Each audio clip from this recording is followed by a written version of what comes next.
I'm going to talk today about a show that I've been watching for the last 21 years, and it's been one of my favorite shows during that time, Big Brother. And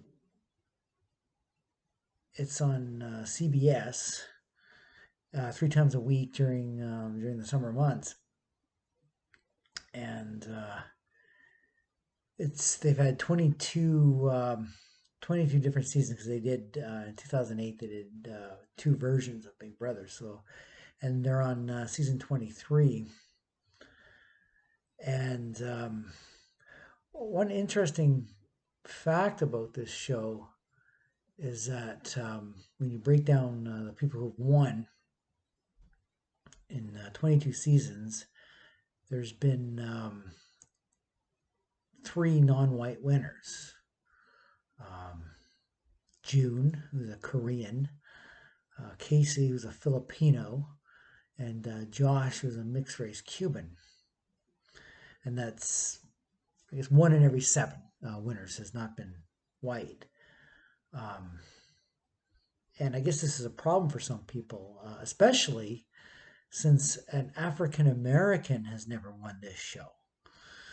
And a lot of black fans are not too happy about this and have expressed this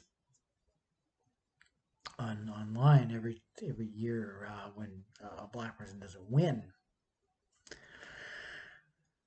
So this past winter, Big Brother Canada, who's only on their ninth season, thought they would give blacks an upper hand. That they made blacks 35% of the cast of Big Brother Canada, even though they're only like 4 to 5% of the Canadian population. And sure enough, a black guy won. So Big Brother USA took a look at this and thought, hey, well, why don't we do the same thing? So Big Brother US cast 6 blacks this year, which again is very representative of them since they're 12% of the US population, but yet make up 38, 39% of the cast. And this has been very beneficial for them since the 6 blacks, almost right from day one, formed this alliance called the Cookout, where the 6 blacks, well, it's actually 4 blacks and 2 half blacks, but the girl has a black mother and the guy has a black father, so they're pretty much black as far as I'm concerned. Nevertheless, this alliance really has been calling all the shots and has run the show. And they're very pro-black, but they're also very anti-white. And proof of this is that they've had 6 evictees already, and all 6 have been white. And there's only 2 white women left. And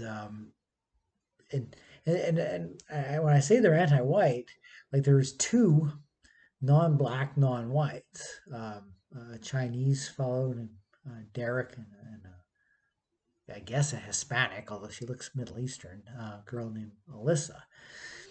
And Alyssa and Derek are still there.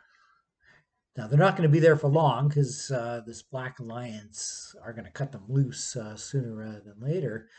But it's interesting that the 2 non-white, non-blacks have not been voted out yet. So it shows you where their priorities have been, and that is to eliminate all the white players first. Now, myself personally, I don't blame these players themselves because if someone's offering you a relatively easy opportunity at winning $750,000, that you're going to utilize every advantage at your disposal in order to get that money. And I honestly don't have a problem with these black contestants, these black people sticking together as a race. That's normal behavior. What's not normal behavior is some smug, self-hating, uh, anti-white SJW who happens to be white. That's abnormal behavior. That's someone who's quite sick, in my opinion. But black people sticking together and looking after their own, that's normal. And I don't have a problem with that. I really don't. Now, I do have a problem with some of these people online that are getting smug and coming up with this nonsense that, oh, well, you've had all these white alliances in the past. But the reason why that line is a bunch of bunk is that these white alliances did not band together specifically to unite as a race and vote all the non-whites. And if they did, it was very, very implicit and not explicit. And in fact, I only remember um, a white alliance voting out non-whites once, and that was 2 seasons ago. And the poor guy that won was crucified by Julie Chen Moonves when he got out of the house and wasn't allowed to even enjoy his victory. That was Jackson. He really got defamed and accused of being the R word. And the same thing happened to Gina Marie and Aaron in 2013, season 15 of Big Brother. And then people still talk about them to this day. So, yeah, even though like this show up until this year has been very fair. And fair, yes, fair to both blacks and whites because blacks have always been represented according to their percentage of the population, where they've had like usually one black man and one black woman, which would make up 12% of the cast. So they were given equal opportunity. And in season 3, a black woman, Daniel Reyes, just about won. But she didn't because of a quirk, where the jury wasn't sequestered and they saw her diary room rants and voted against her because of that. And they actually changed the rule as a result of her not winning, where now the jury is sequestered and they have been ever since. So it's not, again, they went with equal opportunity all this time. Blacks managed to not ever win, so they switched from equal opportunity to equity. And equity basically means giving them preferential treatment, which they were being cast as 39% of the cast. Now, who came up with this idea of the cookout? Presumably one of the cookout members, but I wouldn't put it past Alison Grogner to have whispered something in the ear of Xavier or Tiffany or someone and said, "Hey, why don't you guys form an all-black alliance?" Now, I don't know that for a fact, of course, and I'll have to assume that either Tiffany or Xavier came up with that themselves. But again, I don't trust Alison Grogner or Julie Chen Moonves as far as I can throw them. So it'd be interesting to see how the rest of the season plays out, but it's almost certain. It's almost a certainty that they will finally have a black person winning Big Brother this year, unless something really odd or dramatic happens. But yeah, I don't see it because as it stands now, the cookout the black players outnumber the non-black players 6-4. So even if the two white women and the Chinese guy and the Hispanic girl figured out the cookout, which I don't think they really have yet, or but even if they figured it out and decided to form a four-person alliance in order to try to thwart the efforts of the Cookout, it'd probably be too late because the Cookout outnumber them already. Like they need to figure this out a month ago,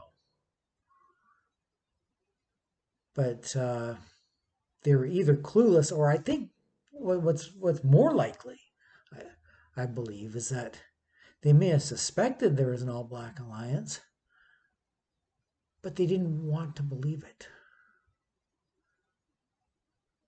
They were, and even even so, even if they wanted to believe it, they're maybe a little bit reluctant to take action because that could be perceived as the R word. And they don't want to get face reprisals from Julie Chen Moonves the same way that Jackson Mickey and Aaron Grice did. So they just kind of were content being lovable losers and just pretended as if this alliance didn't exist. Now maybe they didn't figure it out, but I don't know. I find that hard to believe. These people aren't stupid, but they are naive, and they're not exactly the type of white people necessarily that are willing to stand up and not take any crap, even if that means being called some type of anti-white slur. So the deck was stacked against them right from the get-go, and CBS knew that, and they were banking on it. And, like they would, Big Brother would never cast somebody like me, for instance. I would never get past their screening processes. But this one of the white guys eliminated. This actually was quite a fool. Actually, he belongs to the NAACP, and he targeted. He wanted to get these one of these big buff guys out. Of course, it was a white guy, and in hindsight, that looks pretty foolish because he really was just doing the bidding of the Cookout, and the second week he was there, he got voted out. So hopefully he's learned his lesson, but I wouldn't count on it. Anyways, I'll give an update on this later on in the month, and the finale is about 1 month out, and I guarantee you that a black person wins it. But we'll see. We'll see in a month's time. But I said this. I made this statement a month ago. About 2 3 weeks into the season, I said that a black person was going to win, and sure enough, it looks almost like a certainty. So, but we'll wait and see.